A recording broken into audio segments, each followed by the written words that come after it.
So, as a leader, there are a million things that can feel important and you could do to pursue excellence as a leader. You can read books, you can attend conferences and retreats, you can hire coaches, you can join online communities and cohorts, you could get your MBA. Like the list is endless. When it comes to culture, there are a million things you can do that feel important and that you can do to create the culture that you want. Just to name a few that we talk about regularly on the podcast and from my book, The Culture System. You can create a team manifesto. You can start a leadership council. You have your non-negotiables, player development plans, player one-on-ones, team culture sessions, natural consequences, progressive consequences, restorative consequences. I mean, the things go on and on. And then you look at your role potentially as a coach. There's a million things that you can feel are important and things that you feel like you should coach. Like just watch 5 minutes of any practice or a game and you'll see a million mistakes where your players could be working harder, have better communication, make better decisions, better footwork, better spacing. The list goes on and on. Everything can feel important as a leader and as a coach. What's most important? What's possible for you to do? And what's essential? That's the questions we're going to be tackling today on the Coaching Culture Podcast. So welcome. My name is JP Nerbun, and I'm joined by my co-hosts, Nate Sanderson and Betsy Butterick. The mission of this podcast is to help you grow as a leader and build a better team culture. To get the notes to this and every episode of the podcast, my weekly articles, and other free culture building resources, subscribe to the Team Culture Toolbox at tocculture.com. You can also subscribe to Betsy's weekly newsletter at betsybutterick.com or follow her on Substack at Betsy Butterick. Speaking of essential, of all the things you could do to invest in your leadership and your culture and improving your coaching, TOC Coach, it's the platform for you and all your coaches. We've partnered with Mark Cassio and Tanner Costin at Savvy to not just have courses, coaching, and community to grow as a leader and build your culture, but to be a more effective coach, to improve your communication, your practice design, your player development, all those things. They are the best in the world when it comes to resources for coaches, right? On being a better coach. So join the community today. Head on over to tocculture.com and you can click on a link as well in the details of this episode. Well, gang, we are back together again. It's the new year. Betsy, you are considering the big weighty decision of purchasing a dog. Nate is deep in the throes of his executive coaching program, and I'm writing a new book. So we've got a lot going on here, and there's a lot going on in our lives. And so there's a lot going on in our coaches' lives as well, too. And the topic we're going to unpack today is a conversation a little around maybe essentialism. You know, it doesn't matter whether it's how you run your program, whether it's recruiting, scouting, film, practice planning. There just seems to be an endless amount of things that we can do. And then when it comes to actually how we coach our sport and we do things there seems like a million different things that we could constantly be improving, and a little attention to details that I think really take up a lot of our coaches' headspace and create a lot of stress.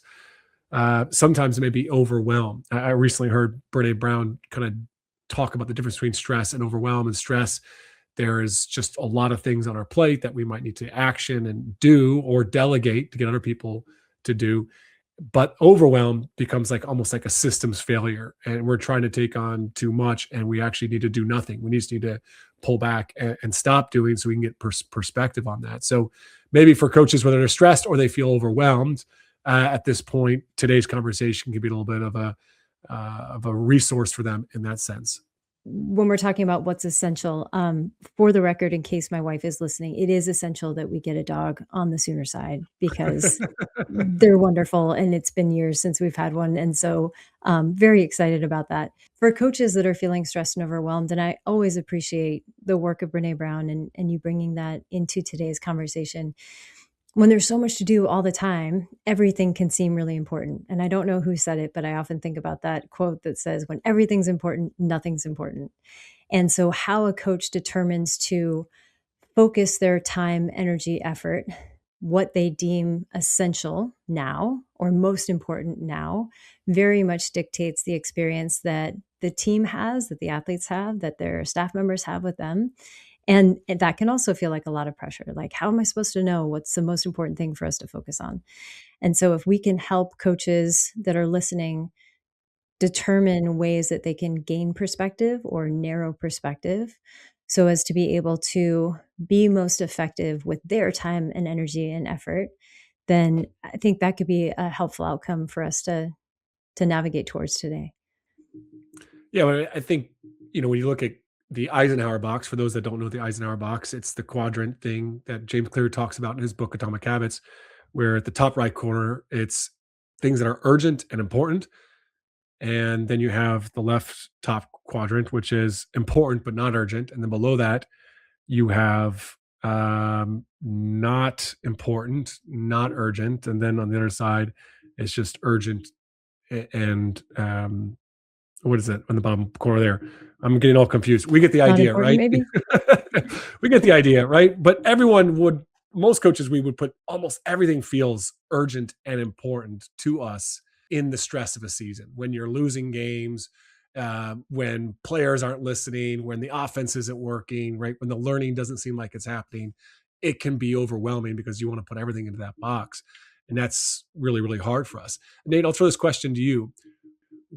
Why do you think that is? Like, why do you think that coaches get too hung up on things and they want to drop everything in there, whether it's their ball screen footwork, the scouting report, color code? Your old buddy Bill Belichick used to want the scouting report color coded exactly the right way. I know coaches that get hung up over one player's bad body language can completely derail them before practice. Like, why is that such a big challenge for coaches? I don't know the answer to that question, JP. Honestly, as you guys were talking, I think the other side of this question of how do I determine what's essential or what's most important, I think one of the missing skills or the hard skills is figuring out first, like, what actually doesn't matter that maybe I thought really did. I remember having a conversation not too long ago with Mark Cassio about shot selection, and like taking better shots in games. And he said, the very first thing that you can do to improve your team is stop taking the bad ones.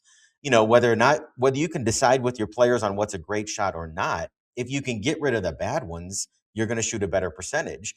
And so, in some ways, I think about that in terms of our culture or our leadership, where you can sit in a room and you can go to a retreat. You can think a lot about like what are the most important things.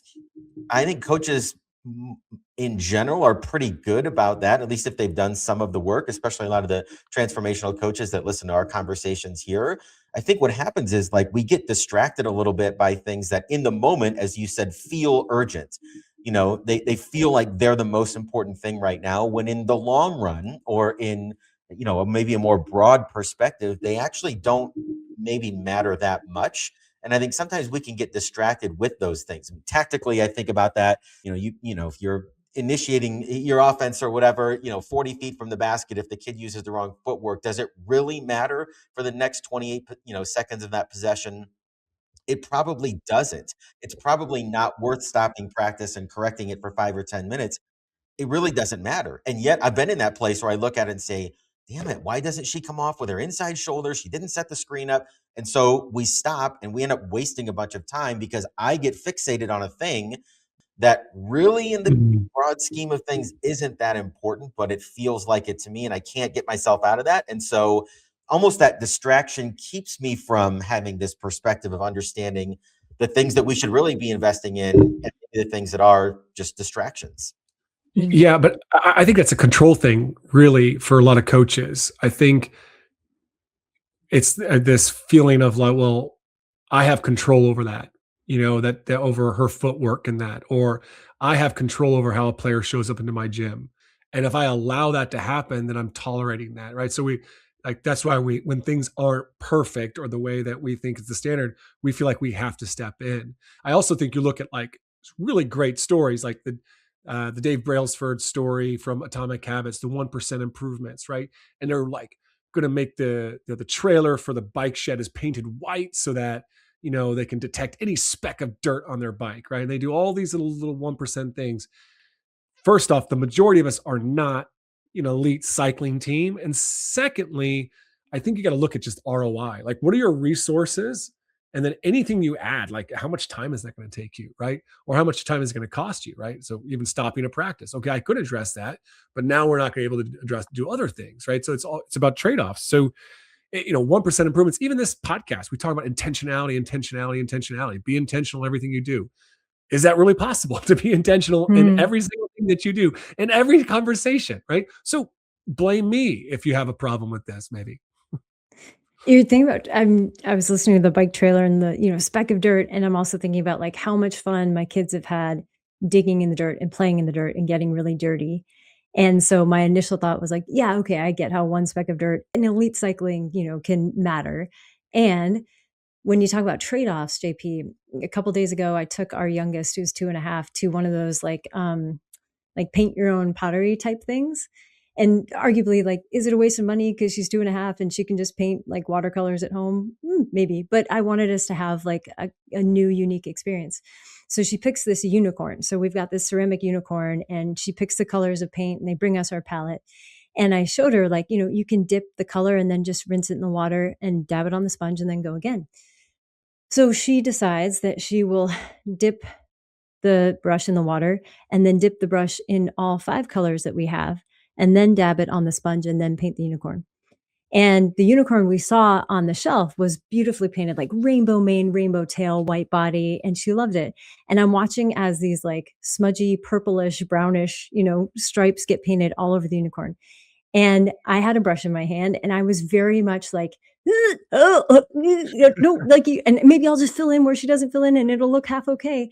And it came out looking awesome. But I had to let go of my attachment to the importance of it turning out looking like what was on the shelf, like that Mm, great finished product. And the trade-off of letting her do it was, now it's hers. Like, this memory wasn't about control from me as the parent, AKA head coach. It was letting the player do something in a very different way than I thought we were going to do it or would have done it myself. But the trade-off is, like, she owns that. And so that's what came up for me when we're talking about trade-offs is, yes, part of this probably for many coaches is about control. Well, I can't control because I don't play for my players, but I can control this thing. And if we can get this thing and I control enough things, then maybe we give ourselves the best chance at success. Nate, to your point, when we think about like success, like, what does success look like? What doesn't it look like? Like, what's most important? Well, what's not important? And even when I do goal setting, especially with younger athletes, it's like, okay, if you ask them, like, what do you want? Oftentimes you'll get a response of, I don't know. And when that happens, sometimes instead of asking the psychology question, well, if you did know, what would you say? I go back to, okay, well, let's start with what you don't want. Like, most people are pretty clear, given their past history and experience, on what they don't want more of. So for mm. coaches to be able to flip that script and instead of saying, okay, what's important? It's like, hey, let's start with what's not important, because then that maybe strengthens our filter or tightens it a little bit as we navigate forward in the season to be able to more readily identify, is this essential now? Is this urgent now? Is this important now? Or does this, not really matter at this moment? Yeah. You talking about your daughter made me think about my wife and I putting away Christmas decorations this last weekend. She has a very particular way that she wants to do it. And in the past, us collaborating has not worked well. And so she said, you know what? I'm going to take an extra few hours this year, and I'm just going to do it myself because you come in there and you always screw shit up on me. So, but it also makes me think of like a lot of the coaches I work with and their assistant coaches, and like delegating. It's like, I can't delegate because they're not going to do it the way that I want it to be done. And I'm like, yeah, and how did you get to that point where you now know this way? Well, I had all those years of experience. I'm like, exactly. So you're not going to give them experience. And I think Jocko Willink, who, he's a pretty disciplined guy that does a lot of, really intense things that we don't need to necessarily always emulate or try to emulate. But one thing he does give, I think it's great in his book, Extreme Ownership, around delegation, is he talks about exactly what you said there, Betsy. What are the minimum things that we want done on this, and what do we not want done? And then, yeah, you got to go and just be okay with people not doing it perfectly the way that you want it to be done. And that's where, kind of coaching comes in, and conversations around that. But yeah, it's very easy for us to want to do all the details right, because there's that phrase, how you do anything is how you do everything. How much did that come up for you as a coach, Nate, as you would get into in the mix of your season?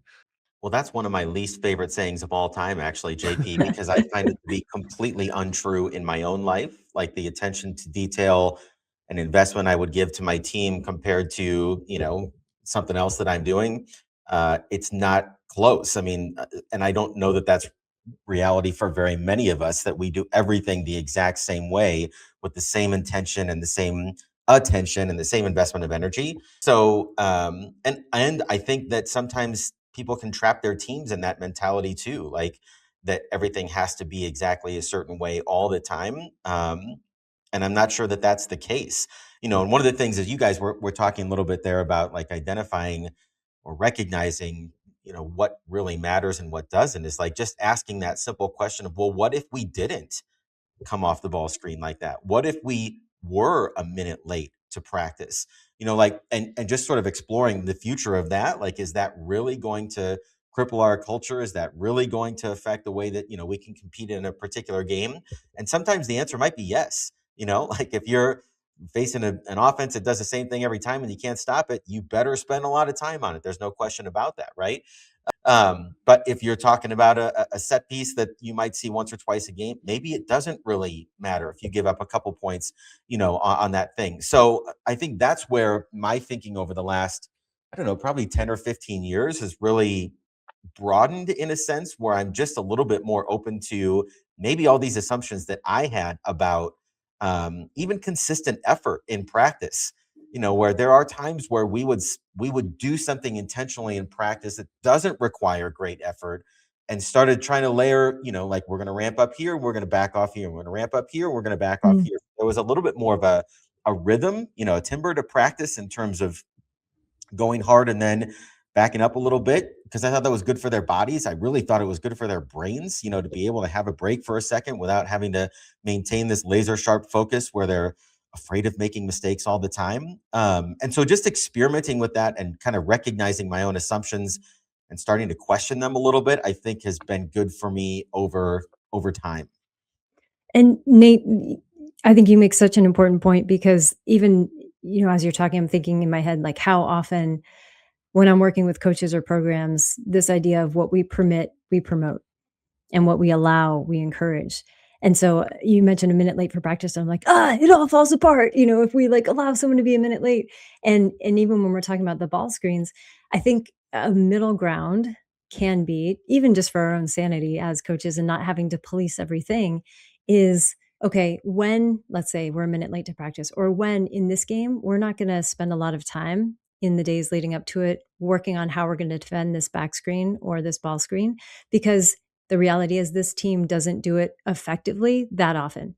But a different team, like maybe even the next team, is going to do a lot of it really effectively. So to be able to acknowledge when we let things go, when they're different, in service of navigating, well, if I permit that, then I'm promoting it, Betsy. Can we just name it and say, hey, for this game, we're not going to spend a lot of time working on ball screen defense, because the reality is that's not where this team does most of their scoring. So we're going to spend more time here. Same thing if we're late for practice, to be able to say, not so the players are like, oh, coach didn't even notice, or like, are we in trouble? Are we not in trouble? It's like, hey, I know we got started a little bit late today. We had a few things going on before, and that's okay. Just to name what it is now, so that we avoid the risk of not naming it and sending an unintended message, but also so we set an expectation of just clarifying like where we are and what's needed.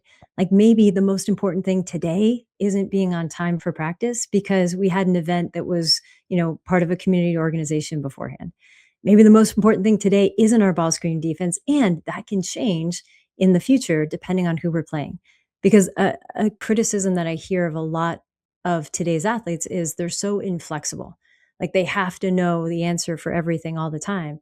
And it's like, okay, well, how inflexible are we, or how rigid are we? And can we model that flexibility while also modeling transparency and naming that thing that some days is a little more rigid or important, and some days is a little more flexible, not less important, but in the context of what we're focused on or what's needed, that's where we're prioritizing it.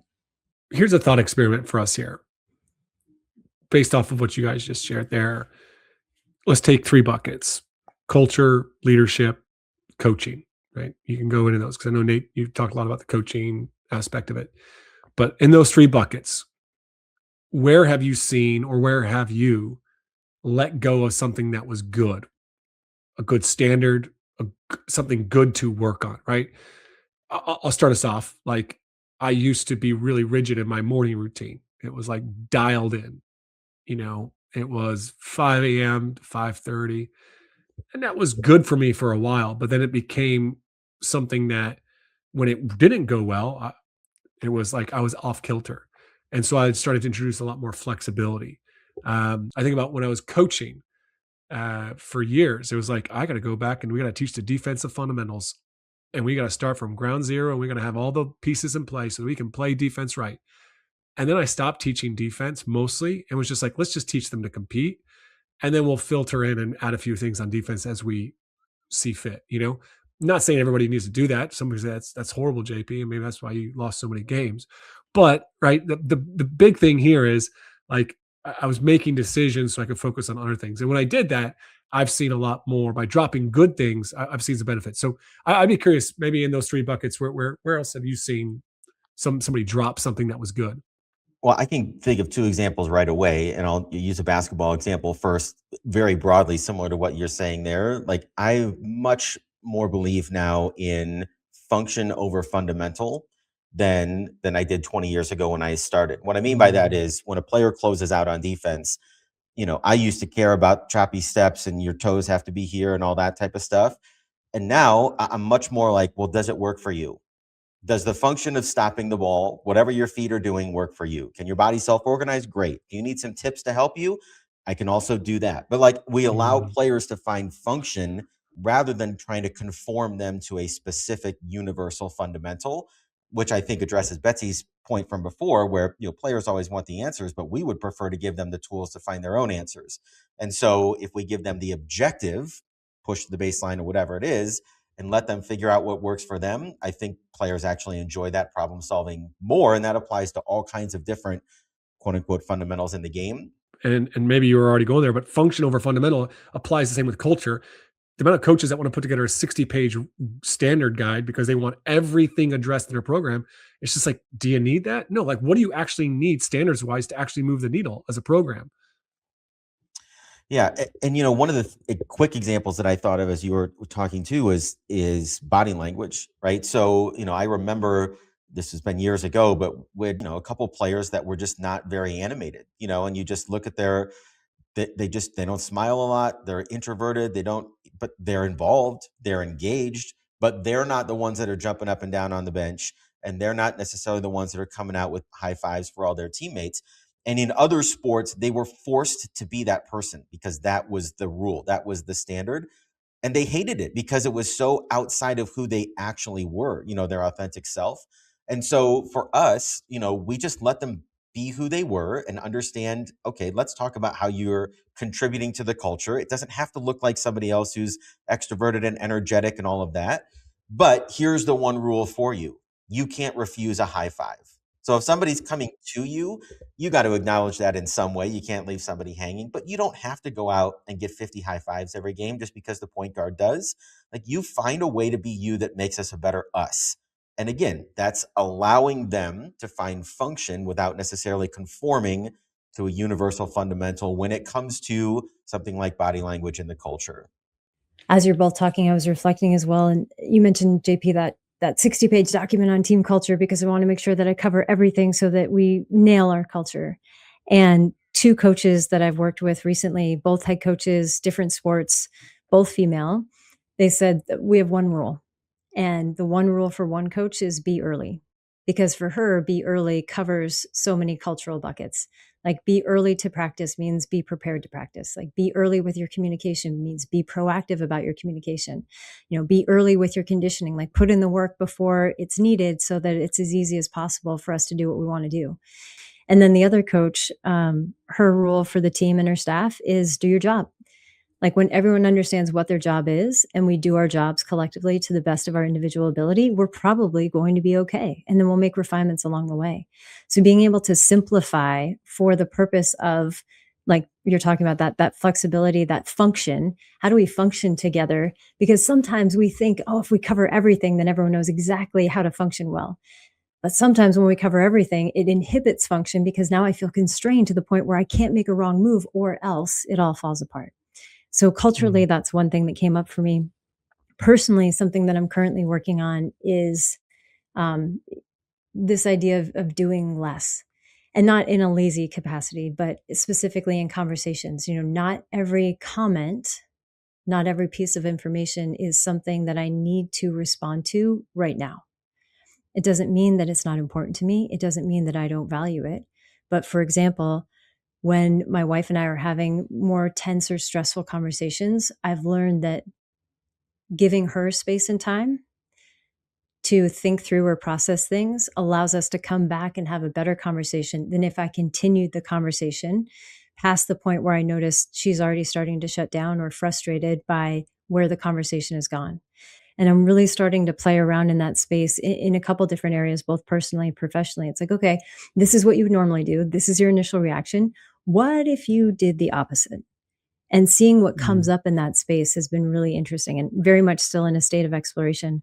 And I've got coaches that like they can't even get to three non-negotiables, right? Like, and I'm like trying to challenge them, like, no, it's just gonna be three, like three simple things, and that will move the needle on a lot of things. Like just you think about just one small change in our life can also just be a domino effect for so many things. So I love that bit. Um, I was doing a bike ride with the Peloton yesterday, and something the instructor said was, because if nothing changes, nothing changes. And as much as the way coaches have done things in the past, especially the ways that have helped them be successful at certain times or with certain teams, when they don't change those things, nothing changes. And we think, oh, well, if I do the same thing, nothing changes. That means I'm going to be successful again. The reality is there's different people on our roster every year. We ourselves have gone through a year's worth of life experience. We are different. We don't often reflect on how different or in what ways. But when we change things, different things, not always negative, sometimes more positive than we've experienced previously, can also start to change. But the way that we change and the way that we stay the same are often very similar. And so, what haven't you changed recently that if you did might yield new possibilities that you could then refine or prioritize for any form of future success, whether it's personally or professionally? mm. One thing I was actually going to bring up there a second ago was you had got me on this was I know a coach recently, they're in a really the dog days of the season, like energy's low in practice, and teams struggling there. Culturally things aren't bad, it's just low energy. And one of my suggestions was just like, just let it be. Like we feel like we are responsible to fix this and find the solution. I'm like, what's the worst thing about just the next week or two? You say, hey, we're in the dog days of the season. Our energy is just a little bit lower. We're going to get out of it. I don't know when, but it'll pass. And it's not like you're lowering the standard for the program. You're just saying right now, we're just not capable of more. I mean, how often do we do this in life? We have to, and we just don't have the energy to give to the people in our lives that are important or whatever it be. And it's just, if we can just accept and have a little compassion that we're just all human, right? A team, is just a bunch of human beings together. We're going to have low energy. Like you can't be at 10 out of 10 every day. So just, As you were talking, JP, I was thinking, and I looked it up on my Spotify playlist. There's a song by Jelly Roll called "I Am Not Okay," and there's a line in there that says, "It's not okay, but it's all going to be all right." And to your point of like, hey, our energy is just different right now because we're in the dog days. Like from our standard for the program, this is not okay, but it's all going to be all right. And even just embracing the idea of that, whether or not we take action or have specific conversations around those elements, I think that can be something that helps coaches either broaden or narrow perspective or manage the overwhelm or the felt importance of all the things. Like, hey, it's not okay, but it's all going to be all right. what advice would you give coaches who really struggle with this idea of being open to growth and learning and getting better and always looking for a better way? And then just, you know, narrowing down like, no, this is what's essential. We don't need to add any more things. We don't need like just narrowing down our focus on what we want to be really good at. Yeah, well, I think about decorating a Christmas tree, JP, where the kids come home with, new ornaments from school, or they've done some crafts at daycare or something. And it's like, we want to keep adding the new shiny thing. on top of the new shiny things that were there last year, and unless the dog is eating some of the ornaments that were on from before, like there really isn't, number one, there isn't room sometimes literally for another ornament. And My son so would disagree with you. He was putting them on Get a top of bigger each other. tree. our friend TJ Rosine talks all the time about how if you're going to add something, the first question is, what are you taking away? Right. And so, there is a point where the Christmas tree just looks like a bunch of clutter and junk if you just keep piling stuff on. And I think the second thing is like, does it match the Christmas tree? And when you think about your culture, like there is DNA, there is values that should permeate everything that you're doing. And so if you're adding something new or you're trying something different, it still does have to carry the same inner qualities, the same DNA. It has to manifest the same values in some way as everything else that you're doing, right? And so I think those are helpful filters, when you start to think about what's a good use, what's a good addition, and maybe this isn't better, or maybe this isn't better now, but this is something that I, put in a parking place and come back to in the off season, or we think about for next season. I know Mark Cassio had a practice when he was coaching of just keeping a Google Doc or a notes on his phone when something would come to mind, where he would capture it, but he wouldn't necessarily act on it if it didn't make sense to do now. And I think Yeah, there's love something that. to that, as well. You add it to the issues list, but you don't, and then all of a sudden, like a month later, you're like, actually, it's not that big of a deal. In the Yeah. moment, just noting it. By the way, I'm going to play that little part for my kids there because there was arguments over like, well, there's 3 more boxes of decorations. Why can't we put them on there? And then we watch Christmas Vacation. And like, see, we just have to go like Clark Griswold and go cut down the biggest tree in Ireland and do that next year because then we'll have plenty of room, right? 2 things came up for me. And Nate, you're talking about Christmas ornaments, and I'm thinking about athletes. Like if you asked any coach, if you had a choice, who do you want to spend your time with? The athletes that are working really hard, giving you their best effort every day, or the athletes that are always making excuses and are highly problematic and, like just a pain for you constantly.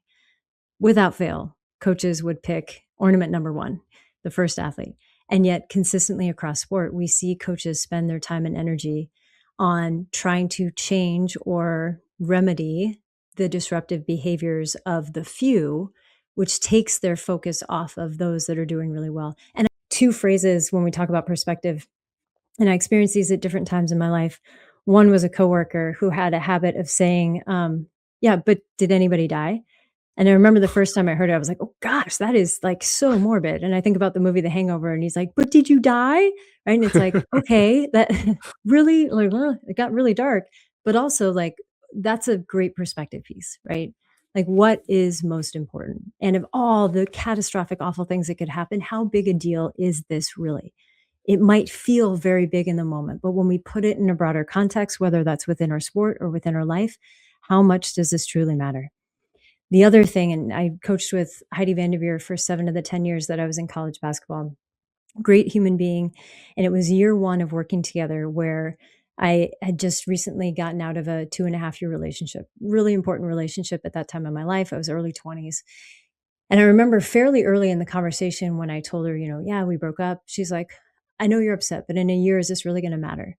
And at that time I was like, what? Like, I'm trying to tell you, like, I'm in pain here. And that was so insensitive. Like, is it really going to matter? Yeah, this is a big deal. Like, I'm heartbroken.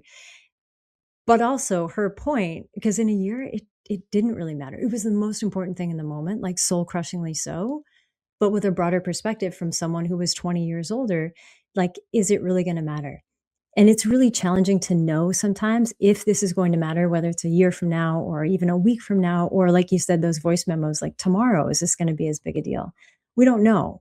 But if we don't give ourselves the opportunity to find out, we might make decisions that feel urgent that take away from what we really want to have. Not to call out Heidi, but I was just reading Brene Brown's book, Strong Ground, and she has 2 pages dedicated to what are called empathy fails.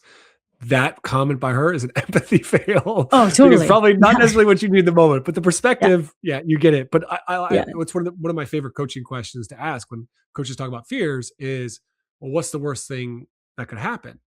And then they go, yeah, no, like, okay, I get fired. And I will often ask the very dumb sounding question, well, what's the worst thing about that?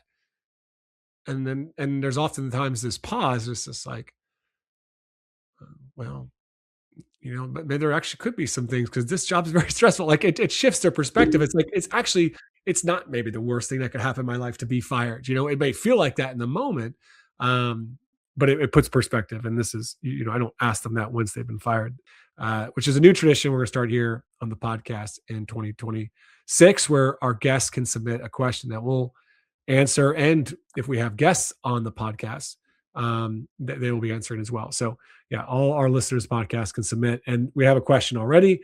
And this coach submitted it. And I'll throw this to Nate and Betsy here for you to answer first. I have an athlete who has not improved over the past 3 years. He refuses to follow our program with integrity, chooses not to work with younger kids, and does not work very hard. When he struggles, he has bad body language. He expects to be captain this year. What would you do? Cut him. No, I'm just joking. All right. I'll let you go, Nate, Betsy, whoever wants to go first here.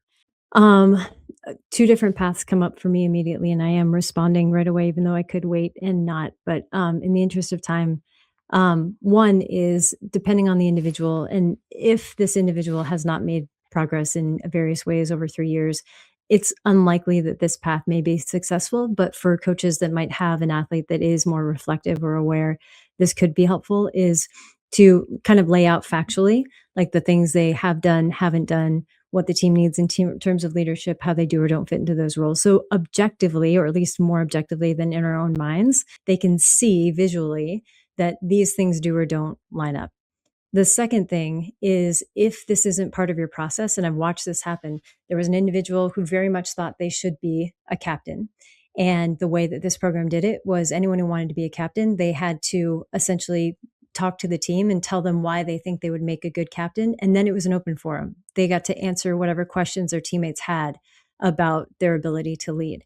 And so this person put themselves out there as a captain. They made their little speech. And then it became very clear, based off of the volume of questions, more people on the team had questions for this individual than anyone else had put themselves forward. And also the inability of this person to answer those questions in a way that resonated with what the team was looking for leadership made it very apparent in, I'll say, a more maybe painful way in the moment, and more public way, certainly. But it became very clear that despite this person's desire to be a captain, they were not fit in the eyes of their teammates to do so. And that ended up being a great learning point for that individual. Obviously, age appropriate, take it where you want to take it. Yeah, JP, we've talked about captain selection on the podcast before, and what we've always done is try to establish clear standards, a job description. Here's what the captain does, and when we choose captains, then the players vote on who they think or who they would trust to do those 3 jobs. And so, if this person hasn't positioned themselves in a place where they've would be the team's choice based on the job description, I think that takes care of itself. Then it doesn't matter if you're a senior or the best player or what have you. It's here's how they're going to serve the team and who do you want doing those roles. And I love that process. I think the other thing that actually ties into a little bit of our conversation today, without knowing any other context about this question, a player who struggles and has bad body language is a human being, and every team has them. And every good player has been in that place as well. And so I'm always curious when the body language is telling me something about what the story is beneath that the player is telling themselves. And so rather than, jumping to a conclusion and saying, well, this guy must not be committed or not be interested or want to be coached, like we have lots of assumptions as coaches that we tie to the response to a player's bad body language.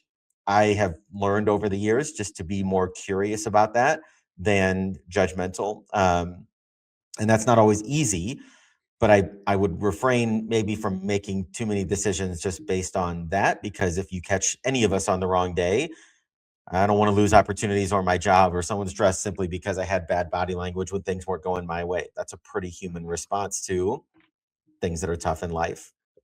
Yeah, I love it. I think I'm going to give us 4 C's, all right? Curiosity, coach, consequences, and cut, right? And maybe we'll have a 5th C, all right? I'm all about C's today. Curiosity, like you said, just its behavior is a window into the person, and go have great, curious conversations, learn about them. Coach, we so often want them to behave better, but we haven't given them the skills and the tools. Give them a tool like the above the line, below the line tool from Conscious Leadership Group, and then start working with your team on skills like breath, mindfulness, centering, other resetting, things. Go back to the Bruce Perry episodes we've had on the podcast. Give them the tools and then help teach them the skills to be able to regulate and make better decisions. Thirdly, consequences, progressive consequences, talk about it extensively in culture system, sitting them out. Those types of boundaries are sometimes what they need in life, is they just need to be like, no, you can't act like that. You can sit down, and when you're ready to come back into the practice, or go home. We'll see you tomorrow, right? You've lost the opportunity to get better today. And lastly, when you've been enforcing those progressive consequences consistently over time, I really wouldn't be in favor of working in many programs where I wouldn't be allowed to cut a player who I've had to send home 3 times because he's been so far below the line in their behavior. So I would be ready to remove the player. And then the last thing, I'm going to give us the 5th C. I'm writing the book, The Culture Captain, this year. That's another book with 2 C's in it. So get him the Culture Captain book once it's out. So. All right, that's it for today's episode. Thanks for listening with us. If you found today's episode valuable, please share it with other coaches and leaders. Also, take 10 seconds to leave us a review wherever you listen to your podcast and to subscribe.